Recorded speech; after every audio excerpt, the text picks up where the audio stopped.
Japan at Pilipinas magkakaroon ng visiting forces agreement tulad ng Amerika. Maritime surveillance radar, handog ng bansang Japan sa Armed Forces of the Philippines. ASCOD light tanks, nakarating na sa bansa. At Guarani 6x6 armored personnel carrier, parating na rin.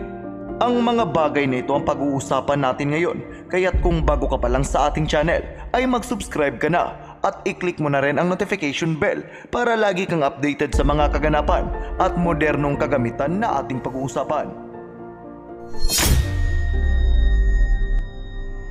Bilang parte ng pagpapatatag ng relasyon ng Japan at Pilipinas, ay mas pinapabilis na sa ngayon ng Japan ang paglalatag ng proposal para sa Reciprocal Access Agreement sa pagitan ng dalawang bansa.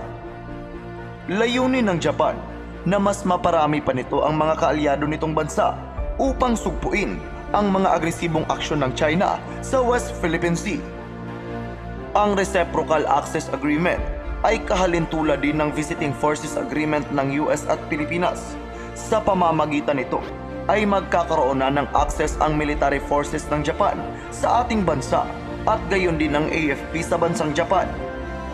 Kapag naaprobahan na ito, ay ang bansang Japan na ang pangatlong bansa na magkakaroon ng VFA sa Pilipinas, kasunod ng Australia at Amerika. Dagdag pa nito ay niluluto na rin ng Japan ang kasulatan upang makapag-provide ng maritime surveillance radar at iba pang mga modernong kagamitan sa AFP. Ang mga kagamitang ito ay makapagbibigay ng dagdag kakayahan sa Pilipinas upang ma-detect ang mga kalaban. Sa mga susunod na linggo ay tutulak sa bansa si Japanese Prime Minister Kishida Fumio upang umattend sa isang summit kasama si Pangulong Bongbong Marcos. Inaasahan na dito ay malalagdaan na ang ilan sa mga kasunduan sa pagitan ng dalawang bansa. Naniniwala naman ang Max Defense Philippines na malaki ang mapapakinabangan ng Pilipinas sa pakikipag-alyansa nito sa Japan. Noong nakaraang mga buwan lang ay naging interesado din ang Pilipinas sa ilang mga kagamitan na gawa ng Japan tulad ng mga tangke, armored personnel carrier, helicopters, light aircraft at iba pa. Samantala, nakarating na sa bansa ang ilan pang mga units ng ASCOD-2 Sabra light tanks ng Philippine Army na binili mula sa Elbit system ng Israel.